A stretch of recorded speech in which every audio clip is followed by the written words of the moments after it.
Hello and welcome back to TNWKS, the Now We Know show, the show where we discuss a topic of interest, and by the end, we will have learned something new, and hopefully, you will too. I'm Zak. And I'm Buzz, and in this week's episode, we're going back to the conspiracy theories. Yep, and we are going to be talking all about the Great Reset. Hello and welcome to TNWKS. No, that's not what I mean. Okay. It's all about the conspiracy theory known as the Great Reset. Yes, sounds exciting. Let's find out what that's all about.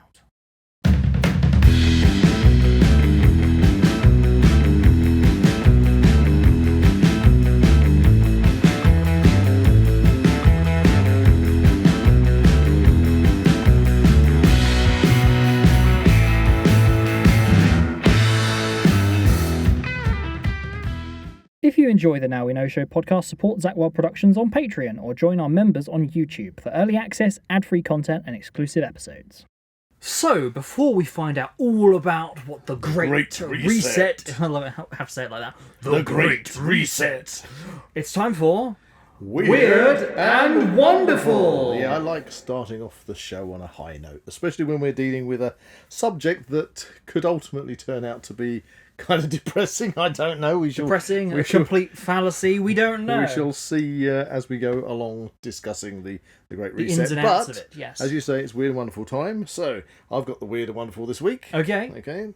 And this week's Weird and Wonderful, if my notes are going to actually let me read it, thank you very much. What's the headline? World's most prolific fossilised poo collector is now showing it off in a museum. Which actually quite self-explanatory, that one. I thought we had gone away from the days about talking about poo and toilet humour on this podcast. I mean, come on. Well, I've got to say that it just sort of popped up. Wow. And I thought, yeah, I like that one. I mean, it's good to say this is probably in the article anyway, but obviously when we're talking about fossilised poo, Coprolite. Coprolite. I was going to ask you if you know what that's called. If you didn't know, it's called coprolite. Okay. I've got coprolite somewhere in this room. Yeah, have you? Yeah, well, you've got a hidden poo somewhere. Yeah. Right. Somewhere in the Tower studio, there is a coprolite. Oh, dear. Anyway, let me read this. Right. A man who has the largest collection of fossilised poo in the world has opened up a museum dedicated to showing it off. George Franderson's poo collection is so massive he holds the Guinness World Record for it. He's got a very huge poo collection. The museum in Williams, Arizona is appropriately named the Pooseum. Oh my god. The Pooseum. And George says he was motivated to open it by the glaring absence of coprolite, fossilised poo, representation in other museums. You see? So he spent 14 years working as a healthcare... he spent the past 14 years working at a healthcare company before taking a very different path and embracing his love of poo. Well, everyone's got to have a hobby. Exactly. And if you can make a living from that, great. So the Pooseum was previously a virtual resource centre since it was founded in 2014, but now people can get up close and personal with poo since it opened last month. There you go. I hope it's just the coprolite poo. not anything fresher. Wow. Have you got any weird collections, Buzz, that you would... consider opening a museum for? I don't know. Really. I know we've got a lot of antique swords and things like that, but I mean coprolite by comparison is pretty niche. Yeah, I would have thought so. In fact, he's got one that he's got the biggest poo. It's over 2 feet long. It belongs to a dinosaur. That must have hurt. I don't know. I mean, depends on the dinosaur, really. But fancy visiting the Pooseum? It's not high on my list. No, I don't know. I'll skip your question. Actually, you said about what would if I had a museum? What would I have in a museum? Do you know? I think it's because we do a lot of Doctor Who film fan sort of films and things with Johnny Who Entertainment's a fan-based group in the UK. And it's always great fun doing the Doctor Who stuff. Mm-hmm. And we got a lot of Doctor Who memorabilia. And I think You can't see it on camera, but there is literally a wall of boxed Doctor Who figures right there. yeah. Well, anyway, that's part of being up in the Tower studio. It's Full also, of all the fun, filmy it's TV all, things. all the stuff we have. We've got collected. more props than we know what to do with up here. So I think if I had a museum, it would probably not original, because a lot of people have kind of Doctor Who based museums and stuff. But yeah, that would be quite fun. Yeah. If it was anything other than that, then I'd probably say something along the lines of movies. You know, because we're just such movie buffs. I mean, personally, just looking around, there is so much from films, TV, popular media, all sorts. Rare and as well as the well known. As well as the coprolite, I believe somewhere in here is a Chinese takeaway container that contains the mouldy remnants of a marmalade sandwich. It sounds bad, but it's from a movie, okay? When I was working on Paddington 2, they gave us marmalade sandwiches and they were dumping them, and I thought, you know, I'm going to take an official Paddington marmalade sandwich and bring it home for you, and then you put it in a box, and it is slowly kind of like developed its own ecosystem. Ecosystem in there. Last time I saw it, it's probably, I don't know, probably got its own social hierarchy and everything by now. Wow, I think it's in the corner over there Somewhere. by the PS5, and it can stay there. or it could be in the secret compartment. Maybe it's made friends with the coprolite. You know, who knows? Anyway. Anyway, that's enough. But back to my question that I was going to answer. It would be foolish for me not to kind of consider doing some kind of museum with the amount of stuff we've got. Yeah. I mean, we've got 2 full-size Daleks down by the other studio. Yeah. So I suppose maybe expand it to kind of like sci-fi. Sci-fi and film memorabilia. Sci-fi and movie museum. Yeah. And amount of physical media we've actually got. Yeah. So that'd be good. It'd be foolish to. Anyway, I think we should crack on with the main thrust, so to speak, of this particular let's reset podcast. This conversation to the idea of the Great Reset. Okay, so the Great Reset, it's a bit bizarre. It's probably one of the biggest and well-known conspiracy theories, but at the same time it has to be asked, is it a conspiracy theory? Because it is a thing also. Now, I remember the first time I really heard about this, and this was on the set of EastEnders. Oh, really? There was a working on good old EastEnders. supporting artiste that I think it was during COVID, and we had this, I think it was a conversation, it came up in conversation. That, for me, is where I first remember hearing this term used. So when was that?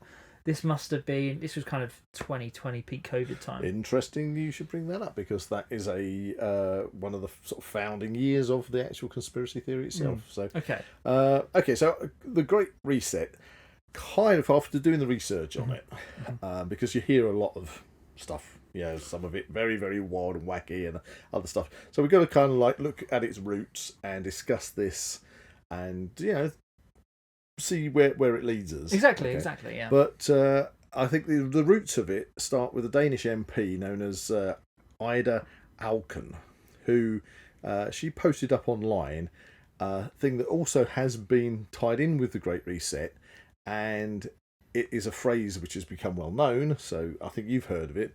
Whether our listeners have, I don't know. But it's called "You will own nothing but be happy." Yeah, okay? And it was her prediction that by around 2030, that instead of you purchasing products, okay, so you like, I refer you to item A. So instead of you buying, physical media, for example, I mean, I can get a prop if you need. No. So instead of buying physical media, as a good example, so instead of going out and saying buying a Blu-ray, a 4K, whatever. DVD. And buying a player to play that on, which is another product that you need. 4K player, PS5 up there. So you would, instead of buying that, you would then instead rent by having a streaming service. Yeah? Yeah. Okay? We've got our own kind of opinions on that, haven't we? So instead of buying a car, such as one of the new electric cars, instead of buying a new electric car, you would rent it. You would have it on what do they call it? Lease it. Yeah. Instead of owning a house outright, or a flat or an apartment, you would rent it. But I have a problem with that. Everything goes from being a product to being a service. Yeah, because it's like instead of having a final figure to purchase something, like the camera we're recording this on. Yeah, that's like you would lease it. You would rent that. Yeah. So you don't actually own anything. But that is a continual thread of money of potentially infinite. This is kind of, if you like, numerical value. If this is the kind of starting point from when the conspiracy theory started, as much as I can find out, because this whole concept is, and to be honest, it is becoming a thing, that you live in a world where you own nothing, but you're happy. Whatever you need, you buy it as a service. So rather than going shopping, you obviously go online and you order your food, and your food gets delivered to you. Yeah. You don't need to buy a car, as I say. You might lease a car and use that. You don't own your property. You rent your property. All these things build up. One thing on top is streaming service. Everything is... So the whole concept of that part of the conspiracy theory or this great reset is that you have a society which physically owns nothing, but you're happy. But the problem is, as we can discuss further down the line, is that this kind of gets you into... how can I put it? It gets you into this hamster wheel. Yeah. Of you being the hamster going round and round You've and round. got to keep feeding. Keep feeding that, because you want to have that stuff, and so when you've got your property that isn't yours, but you've got to pay for, contents insurance for it. For example, you might need some health insurance. You've got car insurance. You've got bills, electricity, whether you rent energy, whether you Wi-Fi, rent a vehicle, you still need to have your insurance on that. You've got your Wi-Fi you've got to pay for. You've got your mobile telephone contract you've got to pay for. You've got your streaming service you've got to pay for. Blah, blah, blah, blah, blah. So all of that is already happening to a greater extent for a lot of people. Exactly. And you're going to work, and you've got to pay for... If you commute to work, you've got to, however you do that by public transport, whether you've got to pay on top of that, all your utility bills in the property that you rent. So you got to take away from your wages the amount of money that it takes you to get to and from work to actually earn that money. Then you got to take out all of the costs that we have just spoken about, to just so by at the end of the month you've paid for all these things, with hopefully something that you can save. For example, if you want those luxury things like a takeaway or going on holiday or whatever your kind of your vices are. Well, what is it? It's like, I can't remember the term for it, but it's like stuff that's like you use it and then it's gone, like food. Yeah, I mean consumables. Consumable. So, for example, you might say, well, I literally go to work 5 days a week, 6 days a week, whatever. I work all the hours. I get home in the evening. It doesn't really leave me much time to do stuff. So, I'm just going to sit down, have that consumable can of beer, that product, that bottle of that glass of wine, whatever. Netflix. Go. Yeah, basically, what do they call it? Netflix and chill. Yeah, no. Where they watch loads of it. Binge watch some stuff. Yeah. Go to bed. And then repeat the next day, and you keep repeating that in the hope that you cover all your bills and you will have something left over. If, of course, what has been happening with the cost of living crisis, if you've got a mortgage or rents, they've all escalated. The cost of food has escalated. So suddenly people have had to find that where they were paying X amount one month, it suddenly leapt and they had to find an extra £200 to £400 the following month. Exactly. And so that money that they might have set aside for that consumable holiday, and let's face it, people will go away on holiday and maybe spend anything from a few £100s to thousands of pounds just for a 2-week holiday, just to feel that they've broken the cycle and had some time out. Probably at a resort or somewhere where everybody else is doing the same thing. So letting the hamsters go somewhere else for a change, for a bit of a break, and they come back and start turning that wheel again. In this idea, could you kind of equate it to like it's almost like a pay-as-you-go life cycle? Pay-as-you-go society. Which is very much reminiscent of. Do you remember the Doctor? I'm bringing Doctor Who in, but the Doctor Who episode of the Sunmakers, where they had to literally pay for everything. Pay for where they live, oxygen, pay for their funerals, and then the guy wanted to give his father who'd passed away like a nice funeral. Yeah. But all the prices had gone up, and then he found that he was going to have to work that off even more, because you're not in control of how much all these things you're cost. not in control of the rates. Like all the fuel bills at the moment have gone up and everything, depending on what happens. So anyway, so you've got that. You will own nothing and be happy. But on top of that, now we come to what you said in 2020. So you have the coming together every year of the World Economic Forum, which is a completely independent group of very rich people, academic people, and big companies that aren't affiliated to any, or that they're outside of the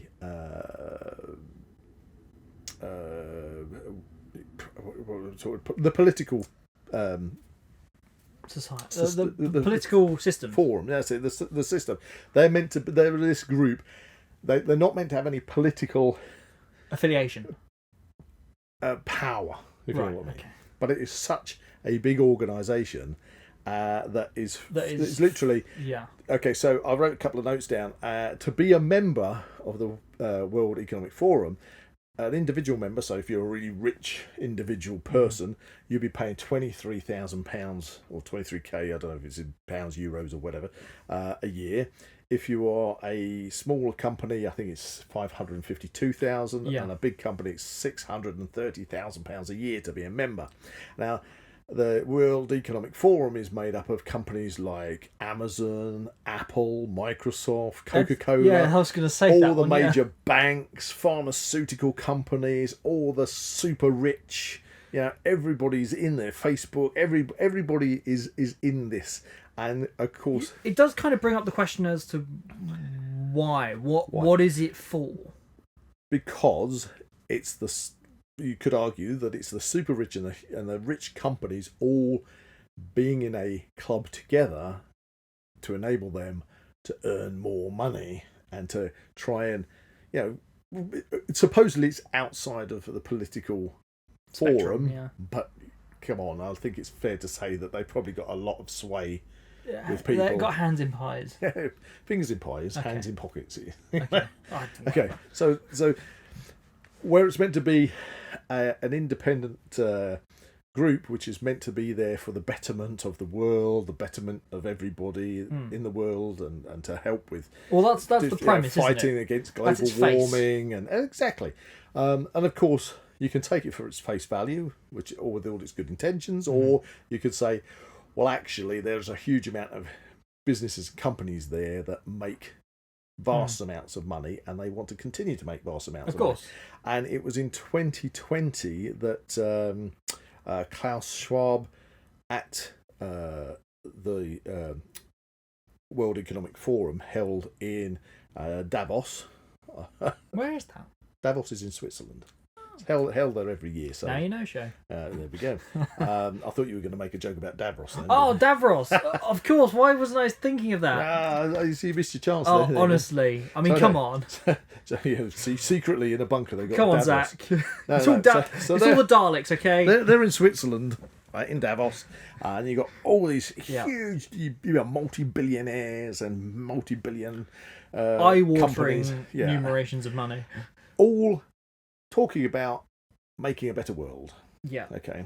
But this, I'm assuming at the moment, is like not including anything to do with Russia and probably China. I don't know if China's there actually. It's all a bit of a. But because of the odd state of affairs with foreign policy and stuff. Without getting off track on that side of things, with the World Economic Forum, Klaus Schwab explained the idea behind the Great Reset. And this was in 2020. 2020. At the same time, you had Prince Charles at the time, obviously now King Charles, put a video out called The Great Reset, which was all about, because we were hit by the pandemic, that this was the perfect time to try and solve a lot of the world's problems by resetting like Rethinking, financial systems, restructuring social systems, and all for the betterment of everybody. Yeah. But it's a worrying thought to think that something like that would be on the cards. Well, to really essentially, like, of course, then potentially on fast scale, like society completely smashed to pieces and then restructured in whichever way, supposedly for the betterment. I don't know. Something like that isn't going to happen overnight. No, but when you consider you're talking about a time not so long ago when you couldn't go out on the streets, everybody was being controlled. It was kind of like a nexus point for this kind of idea, wasn't it? And it was you could almost, I mean, you can see, I have seen where conspiracy theorists felt that it was kind of like it was an organised pandemic. Well, you're always going to get the conspiracy theorists on, and that and even as far as saying it was just a precursor, kind of like a trial run, and things like that. Take it how you will.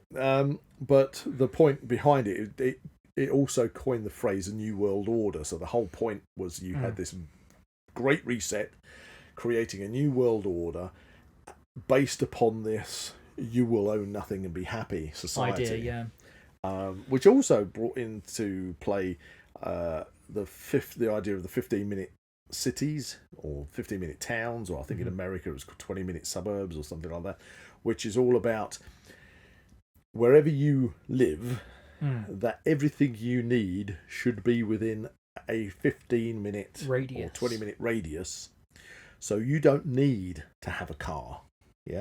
Right. And which means that it's almost like you're, from one side of it, you said, right, okay, so I've got all the shops I need to go to, but I'm probably ordering everything offline anyway.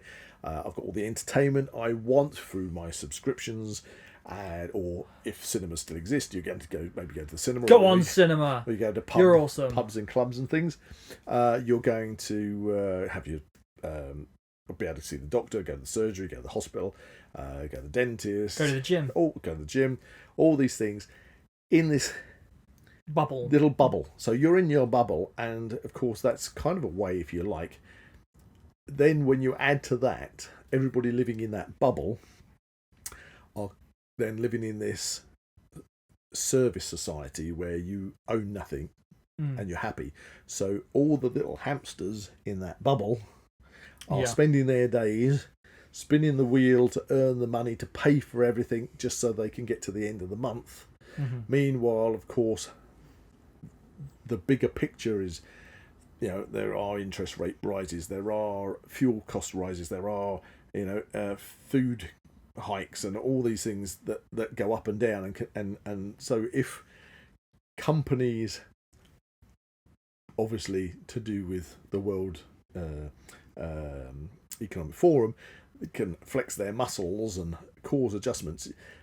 I was listening to a podcast by an economics advisor, and she coined this phrase, which at the time it was all like, ouch, but it's quite apt, really. It's like those people who are super rich, these huge companies and everything else, we can pinch the little piggies until to the point where they start to squeal.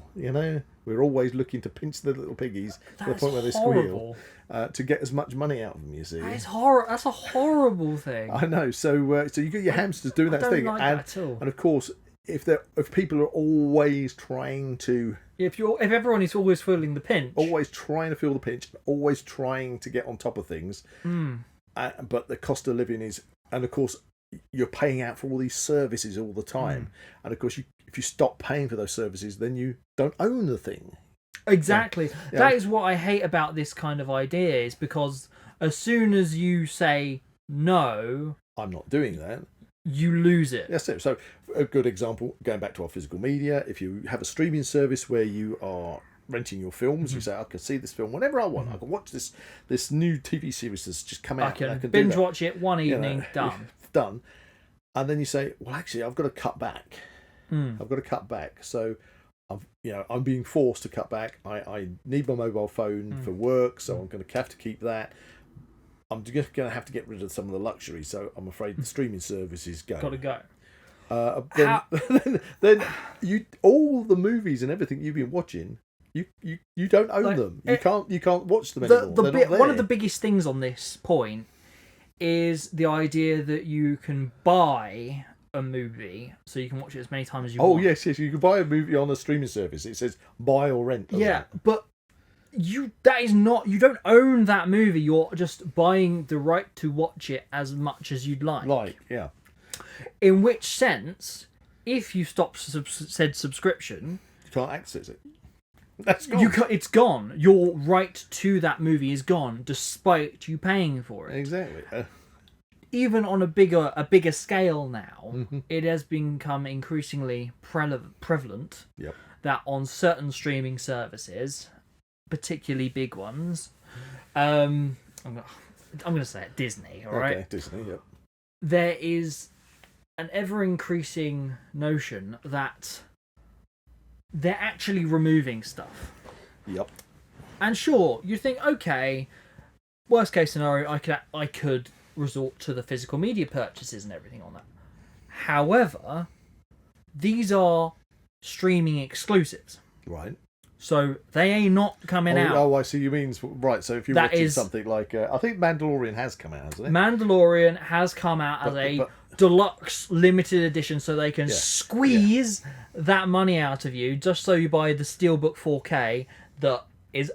That's what they're bringing out. There's no cheaper version. There's no DVD. There's no Blu-ray. Yeah, but that is kind of the consumer. That's the whole point of capitalism and consumerism. Is because but it seems so outdated. You're being sold a product, and of course they'll wet your whistle, and you say you want to buy it. I need that. Yeah, they want you to need it. Throwing a random title in there. Godzilla vs Kong. Right. If I wanted that on DVD. Bog standard, cheapest thing I can get, I could get that. Okay. If I say I'm a film buff, I want the standard Blu-ray, cool, I can get that. Okay. If I want the 4K, sure, I can get that. I can get the Steelbook Collector's Edition, I can get that if I want to pay that kind of almost premium price for it, but it's still not breaking the bank. I can get the box set of all the MonsterVerse films. No problem at all. 4K, deluxe special editions, whatever. Okay. However, with Disney and Mandalorian, Star Wars stuff, Kenobi, Andor, etc., Marvels, Captain whatever, Winter Soldier and all that jazz, all these kind of exclusive series that were initially done as exclusives, that's where you're going to see them. The only option is buy the super duper deluxe collector's limited edition Steelbook 4K box set. At premium price, I take it. At the premium price. So the base price for any of these box sets that I've seen, Amazon, Zavi, HMV, wherever, we're talking like just shy of 50 quid. Ouch. Per season. Ouch, okay. Mandalorian 3 seasons, just paying over 100 quid. Oh, okay. For 3 box sets. For 3 box sets. Obviously, that's. I don't know even that good. that's made you squeal a little bit. That's right. And I haven't bought them yet. No. So what you do is you have what's it called, the fear of missing out. FOMO. Yeah. So what you've got, if you've also got a society which is basically living in this 15-minute bubble and they own nothing and are happy, you basically are also putting upon those individuals that FOMO feeling that I must have this, otherwise I'm missing out. Yeah. And it works right away down to the kids, because the kids, if they go to school and they say, you haven't got Disney, you haven't got this, you haven't got that, you're the odd one out. On that level, I probably experienced this quite a lot growing up. Happens at work as well, around the coffee machine. And you mean you don't have Netflix? You haven't been watching Love Island? I don't know. In this sense, I don't even want to watch that. No. In this sense, probably for the kid-wise, what I experienced was obviously the gaming stuff. Yeah.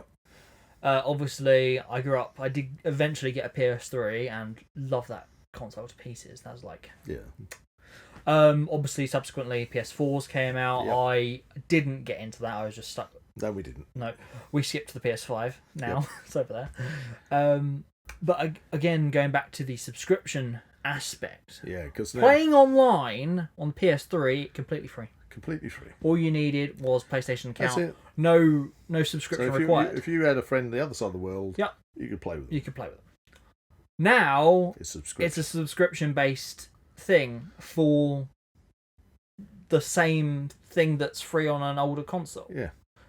That does feel a bit of a cash grab, and it did take a few years to actually get invested in. So let's talk about the cash grab. When it comes to capitalism as well, and I'm not going to get into capitalism, socialism, and communism or any of those isms. Okay, but let's just look at one factor or one part of capitalism is you have what's called disaster capitalism, and that's when you have a disaster, companies and businesses and rich people will jump in there to make money. Okay, if stocks fall, people with money will buy up cheap stocks at that time to make money as the stocks rise again and buy it cheap, sell it high and all that stuff. I think there's cases where there's been disasters out in Indonesia and places with flooding and things, and farmers have been literally farmlands destroyed and everything else, and then companies have come in and bought the land at cheap price, and instead of having the farms that were there before, then they build luxury hotels, factories, things like that, for tourists to come in and stuff like this, you see, and employ what were the farmers and things as being the service personnel in those places. And it's the same with the pandemic. I bet you 10 to 1 loads of companies literally made buckets of money out of that disaster capitalism aspect.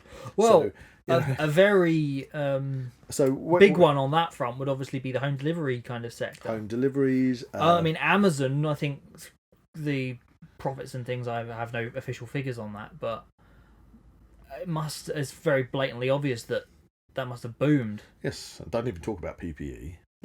Well, companies that were doing that stuff. The point is, when there's a disaster, and it goes war to take Ukraine and things.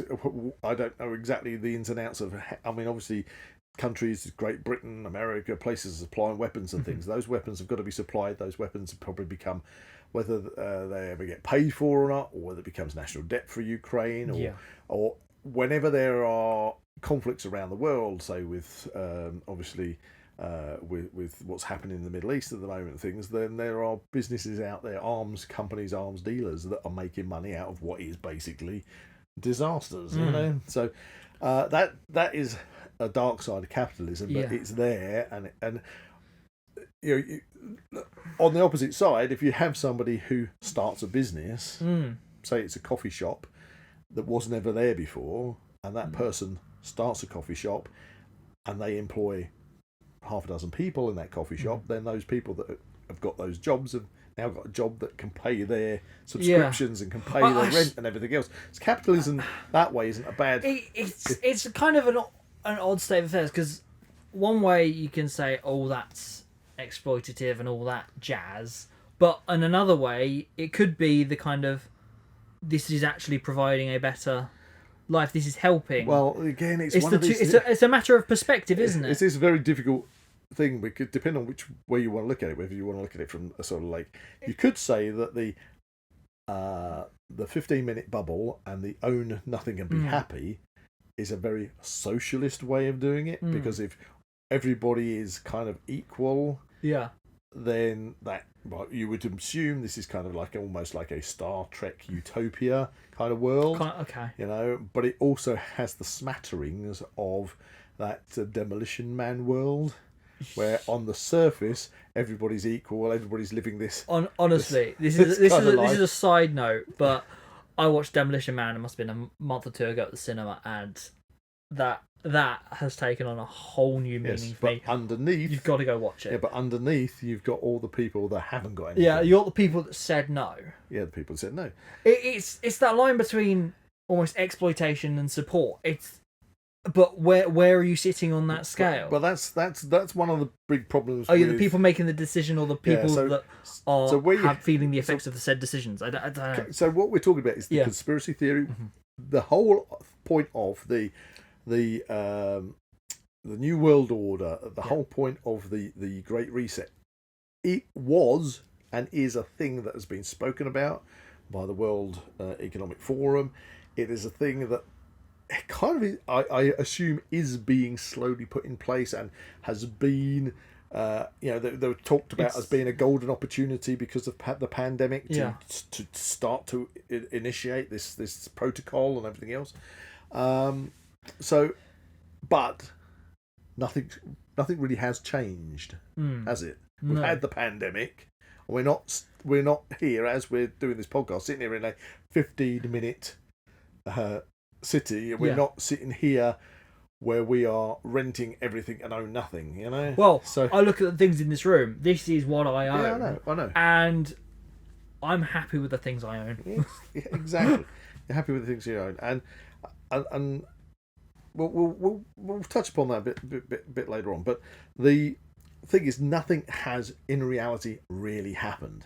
But these very, very wealthy companies, these very, very rich people do make money out of disaster capitalism. Yeah. They do want to push society in the direction of the own nothing and be happy, because when you think about it, if you've got your loyal employees that are working for your business to cover all their overheads because they have to, and then and outside of that you give them things like, you know, bars to go to, football, sports and things to go to watch, holidays to have, to make them feel that they've got something in their life to live for. You can get into this cycle where you literally got people, these hamsters on the hamster wheels, turning the cogs all the time in order to get those little moments of pleasure, those little moments that I've worked all year for this holiday. This is my holiday. This is it. But you still have to say to yourself, if you lived in that kind of society where you actually physically own nothing, you have to keep paying for everything all the time. Yeah. And if you're stuck in that cycle, I actually find that more of a nightmare scenario. Whereas I can see other people looking at it and thinking, other people up the chain of command, if you like, saying, well, this is great because we've got law and order, we've got people that are kind of like stuck in their zones, and they're doing what they need to do for them to survive and having their little moments of pleasure, making it feel like it's worthwhile. But you have to take a step back and say, is that what I want? Is that what life is about? Yeah, exactly. Is life about going to work, you know, from 9 to 5 for that morning and evening commute, busting your nuts, just so I can day after day, week after week, month after month, year after year, to get to what? Because don't forget, you've also got paying to removing products and paying for services. You've also got the whole point of when you get to the other end of your life, you need to have accumulated something to live off, because the society we live in at the moment, if you are heading towards being a pensioner, in the UK you get a state pension. But if you are in rented accommodation, that state pension is not going to afford you the rent as they are at the moment. So you've got to think, well, what am I going to do? What am I going to do? There's people that have lived in their houses or flats or apartments or whatever for many, many years, paying, but don't own it. But when you get to that point where you retire, have I got enough money to stay here? It's continuing that point about renting and things. I don't have a problem with people that need to find themselves in that situation and they need to, but it's a matter of sustainability on that front, because I don't want to get personal or anything, but I have known people that have pushed this idea of, I want to go and rent a place, but without really understanding the implications of such, especially to anything beyond themselves. Well, I got to stop you there. I think some people have. You got to think about their social family dynamic. Because some people are very much, I want to get out of my my home life. I want to get away from my parents. I want to be independent. And the feeling of being independent, the only option they've got is to go and if obviously unless they've got an incredibly good job at a young age that they can actually get on the property ladder, which in this day and age in the UK is not an easy thing at all. And I think the government should and construction companies should build affordable first time buyer properties that people actually can buy at a really cheap, easy price. But that's a question for a discussion for another time. But their only option is to rent, and of course it's that inner need to have independence that actually at the end of the day costs them thousands of pounds a year just for that. But this is the thing about it is you don't own that property, and in order to rent that property, you spend most of your time out of the property working. Yeah. In a property, you can't even repaint the walls. You can't hang a photo up without having to ask permission. Is that a home? A lot of them won't even allow your pets, these days. Exactly. So you spend the majority of your time out of the property at work. Yeah. When you come home, you spend a very small amount of the time awake in that property, and then you might spend 6 to 8 hours asleep in the property, so you don't even you could appreciate the property, only to go back out to work again. You see, and so the majority of your life is it. And then when you get to have a holiday, you go away from the property. So for the sole reason of having that feeling of independence. So that is a decision. That's an individual's decision to do that. It is, and I suppose it depends. In that sense, I am very lucky because I do get on with my parents' family. Yes. Like 100%. We have a good family unit. We're doing a podcast now. It's pretty cool. And as your father, I would be very, very, very disappointed if you went out to rent a place for no other reason than to say, I want my independence. Yeah. Because all I'm going to see is you spending over the period of a year, because on average probably £1,000 a month these days, anything between £700 cheap to £1,000 for you to have somewhere. I know. So you're going to be spending out thousands of pounds a year, and every single pound you spend is just throwing money, just literally throwing it in a well. In a well, never to be seen. Flush it down the loo. You're not going to see it again. Yeah. Whereas as your parent, I'd rather you be here in your family home, putting that money into a bank. If you can afford that money to spend rent and to line other people's pockets, I'd rather you put that money into a savings account in order for you to purchase a property. Yeah. Because then you're buying a product, if you like, which you own. Yeah. The collateral money is still within that property, and not a penny of your money has been wasted. No. Yeah. Mm-hmm. That's what I prefer to see. But if you decided you want your independence, you want to go and fritter your money away, that's your decision, not mine. I've got examples, but I'm not going to go into them. Yeah. But it's a grueling thing that. But a lot of people are people I have known have literally been spending their inheritance money on just on renting, and that just seems so wrong. I've known. I've got. That seems so wrong to me. We had a mutual friend that left a large sum of money as a deposit on a property, and they just frittered it away on rent. And 5 years down the line, I've got nothing. Yeah, and it's gone. So anyway, but that's the thing. So when it's a choice. You can understand that, but let's not get too distracted from what this podcast is about. It's about the Great Reset, and that's the issue. Because if you build a society that has been reset into this, you'll own nothing and be happy. That means that people get trapped in that cycle. Exactly. You haven't got the option. You can't choose because you've made your choice. Every property you're locked in. If every property that was built only to be rented. Yeah. If every property that is independently owned over a period of time was bought off, knocked down and rebuilt as rent onlys, you can see where you'd be in a... Then you have that lack of choice. That choice is taken away from you. But you have that kind of... how can you put it? It's very difficult because it's almost like that Star Trek utopia, if you look at it from one direction. Yeah. Everybody is living in this happy dot bubble society, dot and bubble. Logan's Run. Maybe, yeah, kind of. Kind of, it's like it's enclosed. But you are going to have issues because you're going to have people at the end of the line. I think that they're going to have issues. You're going to have people that literally can't cover their costs.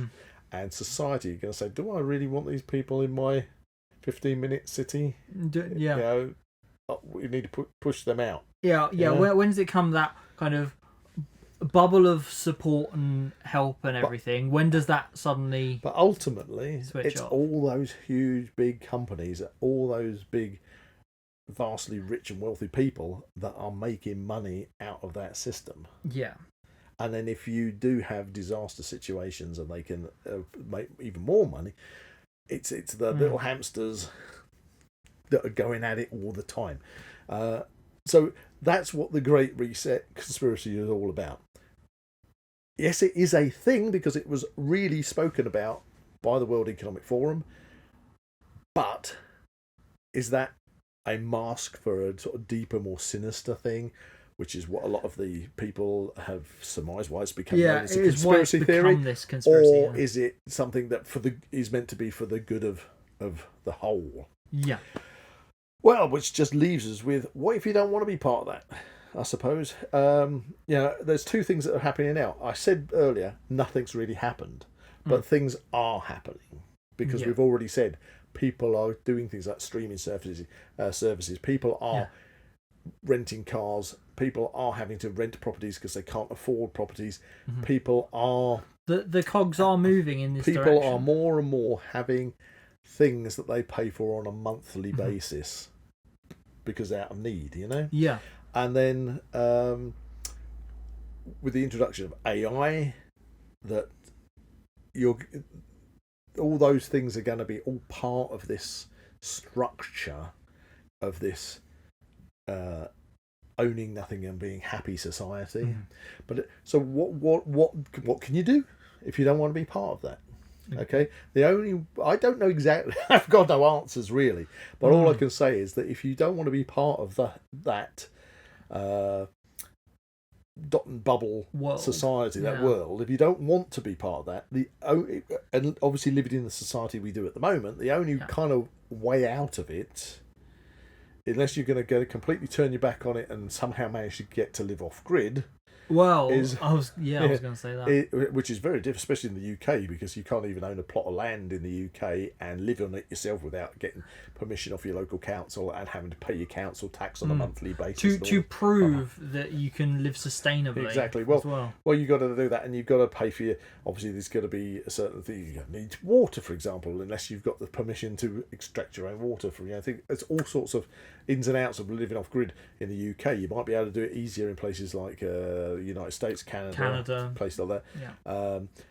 There's plenty of places in the world where they don't have the kind of restrictions that Alaska, we have. But that's the point. The amount of restrictions we have in the UK are there to stop you from doing those kind of things, because that is not profitable. That way you have to pay your council tax. That way you do have to pay your water services to that property and all the rest of it. But to take control as best as you can, the only way I can see in the UK of kind of doing it is you have to try and strive to be financially independent.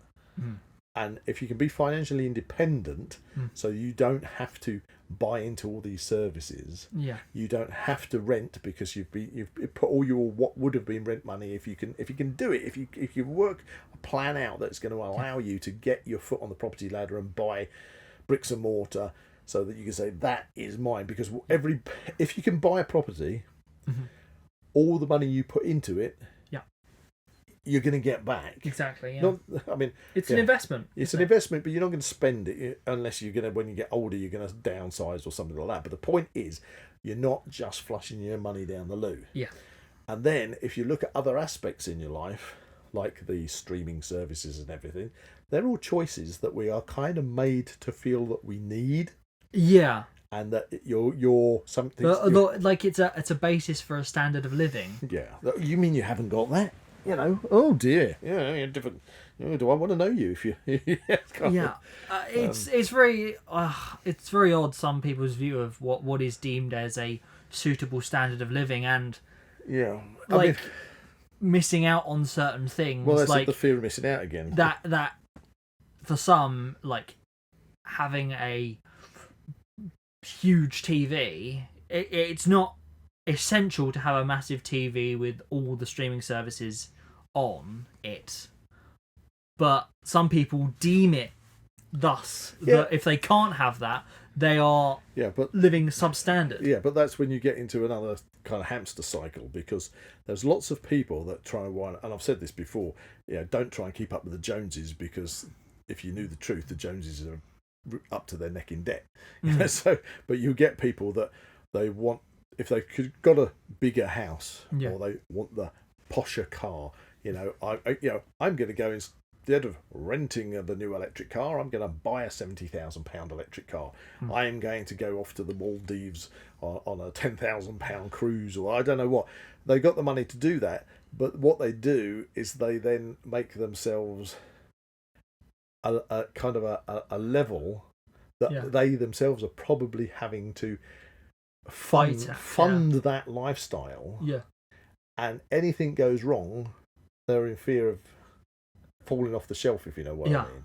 So it can, it's far better to say, actually, I don't need all this. I don't need all this, and I don't have to keep up with the Joneses. Yeah. I'm finding happiness in not in my life. Yeah, not, in the way you live. Not in what I want, but actually in what I've got. Yeah, exactly. It's a very good mindset to have. And one personal thing, our gas boiler basically died a death over 2 years ago. We were quoted at the time 2 years ago about £3,000 to have the new gas boiler fitted to the house, because obviously we had no heating and no running hot water in the taps. Yeah. And we said no. Yeah. We said no. We're lucky we live in the countryside and we do have a log burner in the cottage. Yeah. So all our heating came off the log burner, which I know some people out there are going to complain about, particle contaminants and all the rest of it, but we do use eco fuels and things. But you'd be surprised how much we don't actually need to use it. And we haven't used the log burner in weeks now, even though in England we've had fluctuating stuff. And as it comes to the hot water, we have an electric shower. Yeah. All the things like washing machine and stuff heats their own water. So the only thing we've missed out on is going to the kitchen sink or the bathroom sink and turning the hot water on.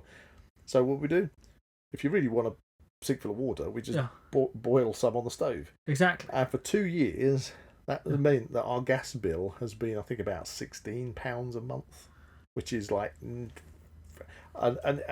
it's because we've said no. Yeah. And we've actually just found that life is fine. But if we had the boiler connected, we'd be tempted to have the heating on when it got a little bit chilly. We'd make sure there's always a tank of hot water. We've saved huge amount of money by basically saying, actually, we don't need it. We don't miss it. This is a legitimate example of what we're trying to say here. It's because we buck the system. Whereas I know a huge, by comparison, a huge amount of people that would probably say the complete opposite. Another family member actually said to me, "Aren't you embarrassed? What if Zak has friends to the house and they go into the bathroom and there's no hot water? Oh my God, I couldn't live with that. Oh no." It's like you're forced upon that idea, aren't you? Yeah, exactly. It's a judgment, isn't it? That's what we come back to, the social judgment of maybe, you haven't got an iPhone, or you've got some unknown branded telephone. You've got you don't have a streaming service. You don't have this. You don't have that. It's like So one has to kind of break through those social constraints and ease up a bit and go, actually, I am not going. You know what? Fall prey to it. I am all right. Yeah, you're all exactly. Right. If you can say that, then you've won. Yeah. Essentially, you've won. To round off, the Great Reset, it is a thing. I feel as if it is progressing slowly. Whether that's insidiously, I don't know, but it's something. Well, that's what the conspiracy part is about, isn't it? Yeah, well, the way the conspiracy theories were kind of like being hit with was that it's going to something that's going to happen overnight. You know, you're suddenly going to be forced into this society. Yeah. But what's happening is society didn't change overnight, that is, but it is changing. And as AI comes in and the need to live in a society with, obviously, you own nothing and you'll be happy. And then, you know, we talk about getting rid of cash and everything being cashless society and everything. This is all happening slowly. And of course, the younger generation coming up underneath us are getting used to that's the way life is. Oh, yeah, definitely. And of course, the more that... That's like the next generation, like after when I was born, it's very interesting, the stark differences between me and people born after me. The money makers in society know that and then redirect their... It's kind of like a society of dependence as well. But that's what you want. If you have a society of dependence, then you have a society that, to a great extent, you can control. Exactly. You know, and that I don't think is a conspiracy theory. I think that is actually a fact. But whether you allow yourself to be controlled, or whether you break free of that and say, in my own way, I'm going to take control of my life in my bubble. Yeah. As much as possible, that's down to the individual person. Exactly. But there are a lot of people who just are on that, either on the hamster wheel and don't know they're on the hamster wheel, or they're those people they're that choosing are to be. Yeah, there's people that are choosing to be and are oblivious to it. Yeah. Okay, they'll do that every day because that's the way it is. Because that's the way life is. Yeah. But then equally, I think there's a lot of people that are stuck on that hamster wheel that really, really don't want to be on it. Yeah. But find no way out from it. So. The Great Reset is a thing. It is happening. It will happen to a certain degree, I believe, as the years progress. I suppose the crux of it really is the motivation behind it. Is it an insidious form? Oh, you mean sort of like controlled by the Illuminati? Yeah. Is it that insidious notion that conspiracy theorists would put forward, or is it just a natural progression, a form of growth within a society? I think society will grow, and if you're in a capitalist society, then the whole point is that you sell products. You want to sell the people the products because that's what makes you the money, and you want the people. Success is the point to capitalism. And you want the people to believe they need these products. Because in the end, that makes you money. It makes you money. And so the question would be, is the World Economic Forum there for the good of the population or for the good of their membership to earn more money? Yeah. Exactly. Okay. And I mean, in that sense... There you go. Put your answers to that in the comments. I am not planning on joining the World Economic Forum anytime soon. Not £23,000 a year. No. It'll be a very interesting podcast, though. But I suppose, that's again, if you find joy in life, you find happiness in life without feeling that FOMO, without the fear of missing out. You're probably doing yourself the biggest favour. Exactly. You know, I drive an old banger of a car, and I've never bought a brand new car. Even if I could have afforded a brand new car, I would never buy one. The car I have been driving for the past 10 years cost me £800. You know, that was it. And I'm quite happy. One of the door handles is falling off inside. You know, cracked windscreen. You know. Thank you, Sarah, for that. We'll get you on the podcast again soon. Don't you worry. But anyway, but the point is, I haven't run out and changed the windscreen because it's not it's not failing the MOT because it's over on the passenger side. The point is, I don't care that the vehicle's reliable and it's probably it's paid for itself again and again and again. Yeah. I don't need to go and buy a brand new car. Yeah, well, it works for you. It works for you and your lifestyle. I have no desire for having a flash car, having to have to go pointless Lamborghini or something. Yeah, or something a BMW. Something I'm worried about scratching. Something like that. You know, exactly, and it is that kind of like on the knife edge kind of living that kind of. Yeah. And I certainly am not a person who has the personality that I, in any way, shape or form, think that I care what other people think of me. Yeah. Because in myself, I'm worrying about what other people might think of me, so I have to I have to do. You have to bring things. your A game to every situation. Or I must have this because otherwise somebody will think that I'm lesser than what I should be. I don't care. Exactly. You know, I'm happy is with the ability to understand that and just be you. To be honest, just be you. I don't It's the think best thing you can be. Yeah. And on that leaves us with our little tail end part of the podcast. Oh yes. Which is Wisdom of the Week. And this, again, I always try and get these wisdoms of the week to be kind of sort of semi-connected. Go on, hit me with your wisdom. Okay. If a person cannot be calm for long, then they can't be happy for long, because happiness is found within calmness. Okay, so one more time. That was quite a long one. Okay. So if a person can't be calm for long, then they won't be able to be happy for long, because happiness is found within calmness.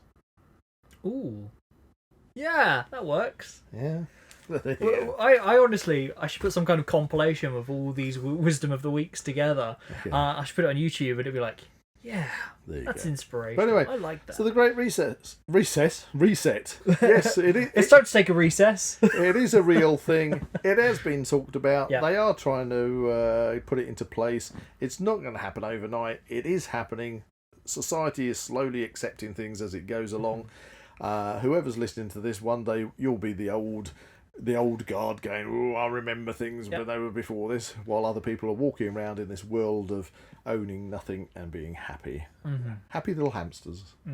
There you go. What do you think? We would love to hear your thoughts on the Great Reset. Are what we just talked about completely wrong? Our views, are they completely wrong? Do you think we are just talking a load of nonsense? What are your opinions on it? We would love to know. Please put them in the comments below. I suppose that last thing, I keep saying the last thing, but that's the point. When it comes to conspiracy theories, some of them, like the flat Earth, I had to mention, are Get it in there somewhere. Are completely made up. Yeah. Where this isn't a made up thing, but it is pushed by people to be a bit more serious, cloak and dagger than it is. Than it actually potentially is. Yeah. But potentially, it is still going in a direction that personally I don't like. Yeah. Well, that's the opinion part of it, isn't it? That's your opinion. You might want to live in that kind of society where when AI produces the metaverse and you're putting your headset on first thing in the morning after you wake up and you spend the rest of the day in the metaverse to earn your money, and then you hate reality because you prefer your avatar in the metaverse, and your whole life revolves around that, then you might love that. Pretty sure you kind of just described Wally. Wally, yeah. The floaty chairs. In the floaty chairs that do everything for you. I think I've only seen that movie once. So it's a good movie. Yeah, we'll have to watch it. There you go. But anyway, otherwise you'll find me deep in a forest somewhere, sitting around a campfire, smelling the smoke and just enjoying myself. One of the barbarians. One of the barbarians. That's it. Otherwise you'll be living rough on the wastelands while Skynet takes over the rest of the world. There you go. Anyway, thanks for listening, everybody. If you enjoyed this podcast, please like and subscribe to this channel and comment below any suggestions of topics or activities you'd like to listen to in future episodes. You can say goodbye. Yes. That's a big something. I don't know what. I'm going to say that's a big dystopian future goodbye from Buzz. And that's a big totalitarianistic society goodbye from Zak. Goodbye. You can find the Now We Know Show podcast on YouTube, Spotify, Amazon Music, and Apple Podcasts. Keep up to date with everything ZWP on Facebook and Instagram, or visit the Zak Wylde Productions website at www.zakwyldeproductions.com. And remember to join us on Patreon or become a YouTube member for early access content and exclusive episodes.